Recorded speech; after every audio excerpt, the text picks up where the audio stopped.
1923 का साल। एक 22 साल का लड़का सिर्फ $40 अपनी जेब में लेकर हॉलीवुड पहुंचता है। ना उसके पास कोई ऑफिस था, ना कोई इन्वेस्टर, ना कोई कनेक्शन। उसके पास सिर्फ एक सपना था और कुछ हाथ से बनाए हुए कार्टून्स। उस लड़के का नाम था वॉल्ट डिज्नी।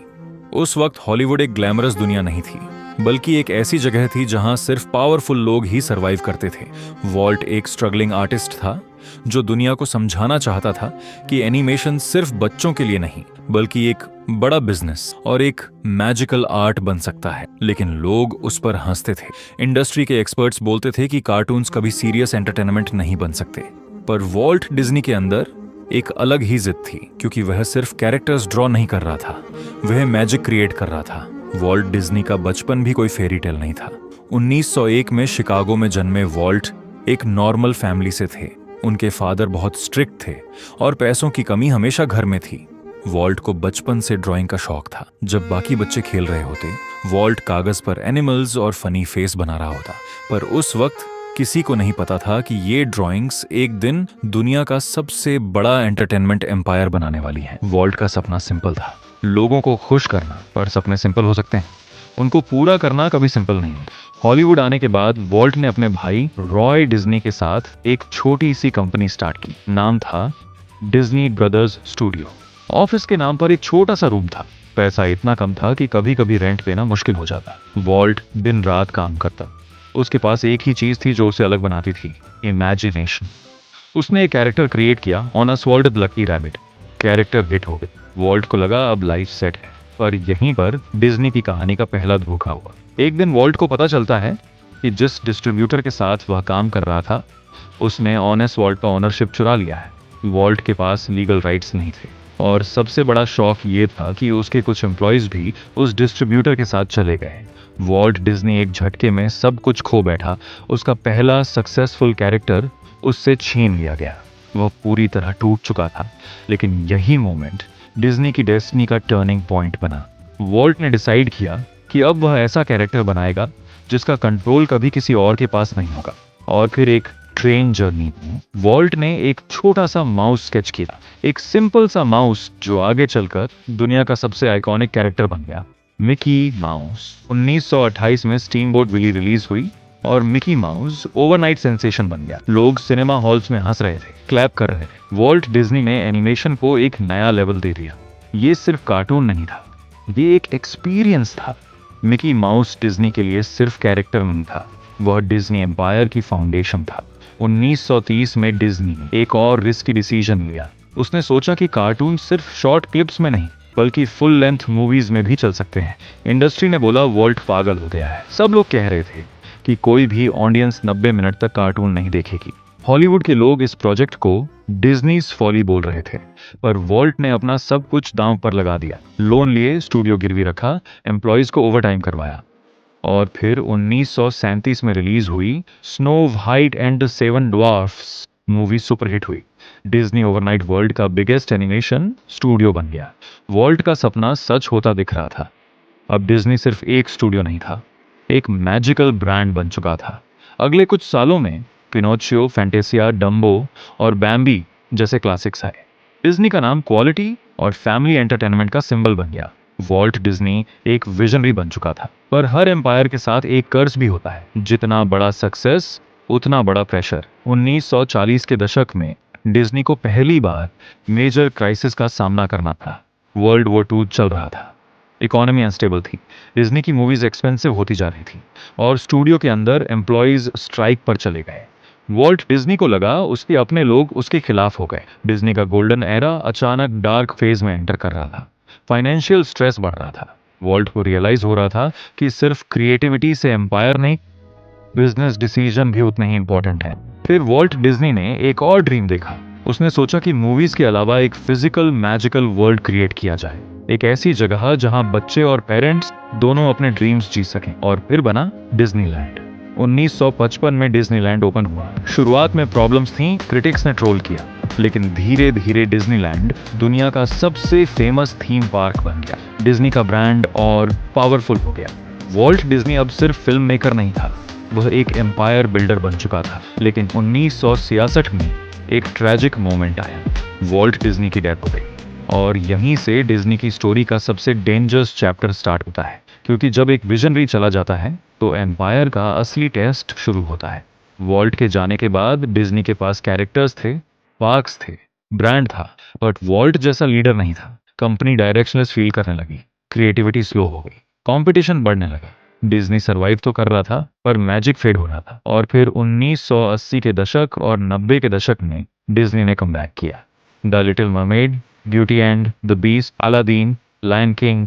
डिज्नी फिर से पीक पर था। किड्स के लिए डिज्नी का मतलब चाइल्डहुड था। हर घर में डिज्नी का नाम रिस्पेक्ट से लिया जाता था।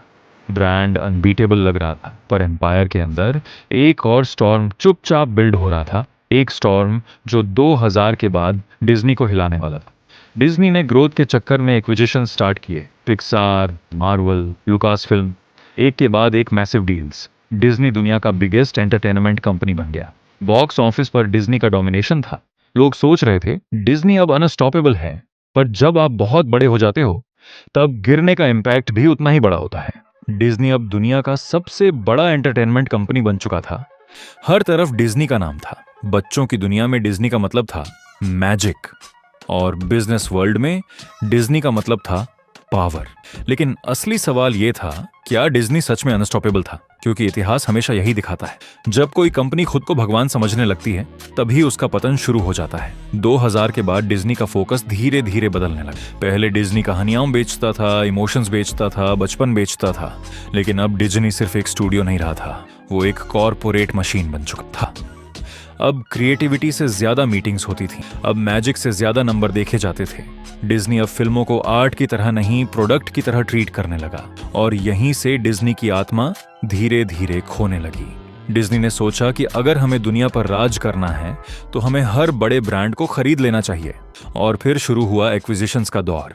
2006 में डिज्नी ने पिक्सार को खरीदा। ये एक शानदार डील थी, क्योंकि पिक्सार के पास टॉय स्टोरी, फाइंडिंग निमो जैसी मास्टरपीस फिल्में थीं। फिर 2009 में डिज्नी ने मार्वल को खरीदा। सुपर हीरोज की दुनिया अब डिज्नी के कंट्रोल में थी। और फिर 2012 में डिज्नी ने लुकास फिल्म खरीद ली, यानी स्टार वॉर्स भी अब डिज्नी का हिस्सा था। उस वक्त पूरी दुनिया ने कहा, बस गेम ओवर, डिज्नी अब हमेशा के लिए जीत गया। क्योंकि अब डिज्नी के पास सिर्फ मिकी माउस नहीं था, उसके पास आयरन मैन था, स्पाइडरमैन था, डार्थ वेडर था। डिज्नी अब सिर्फ बचपन नहीं, पूरी पॉप कल्चर को कंट्रोल कर रहा था। 2010 में डिज्नी का गोल्डन पीक आया। मार्वल की फिल्में लगातार ब्लॉकबस्टर हो रही थी। एवेंजर्स एंड गेम जैसी फिल्म ने इतिहास का सबसे बड़ा बॉक्स ऑफिस रिकॉर्ड बनाया। स्टार वॉर्स की नई फिल्में भी शुरुआत में हिट रहीं। डिज्नी के थीम पार्क्स फुल थे, हर तरफ पैसा ही पैसा था। डिज्नी सच में अनस्टॉपेबल लग रहा था। लेकिन यहीं पर डिज्नी ने सबसे बड़ी गलती की। डिज्नी ने समझा कि यह सफलता हमेशा चलेगी, और यही ओवर कॉन्फिडेंस डिज्नी के डाउनफॉल की शुरुआत थी। मार्वल ने इतनी ज्यादा फिल्में और सीरीज बनानी शुरू कर दी कि ऑडियंस थकने लगी। पहले मार्वल एक इवेंट होता था, हर फिल्म एक एक्साइटमेंट होती थी, लेकिन फिर डिज्नी ने उसे एक फैक्ट्री बना दिया। हर साल 4 फिल्में, 5 सीरीज। कंटेंट इतना ज्यादा हो गया कि क्वालिटी गिरने लगी। स्टार वॉर्स के साथ भी यही हुआ। डिज्नी ने सोचा कि स्टार वॉर्स का नाम ही काफी है, लेकिन फैंस बहुत इमोशनल थे उस फ्रेंचाइजी के लिए। नई फिल्मों में डिसीजंस गलत हुए, कहानियां कमजोर लगीं, कैरेक्टर्स पर ऑडियंस कनेक्ट नहीं कर पाई, और धीरे धीरे स्टार वॉर्स भी विवादों में घिर गया। अब डिज्नी के पास सबसे बड़े ब्रांड थे, लेकिन ब्रांड्स की आत्मा खत्म हो रही थी। वो उन्हें सिर्फ पैसे निकालने के लिए इस्तेमाल कर रहा था। और फिर आया 2019।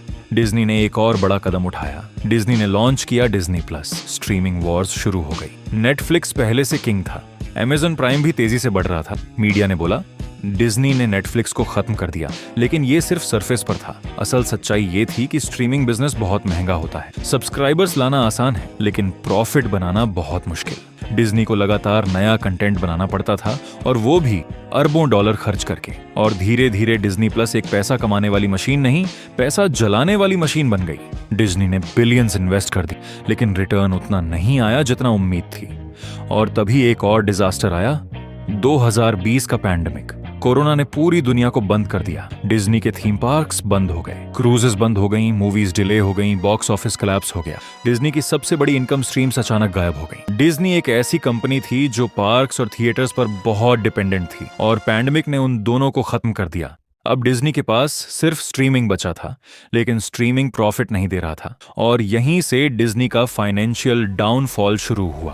कंपनी लॉस में जाने लगी, लेऑफ्स होने लगे, हजारों एम्प्लॉयज निकाले गए, डिज्नी के अंदर केओस फैलने लगा। एक समय जो कंपनी मैजिक के लिए जानी जाती थी अब कॉर्पोरेट संकट के लिए जानी जाने लगी और फिर लीडरशिप क्राइसिस आया।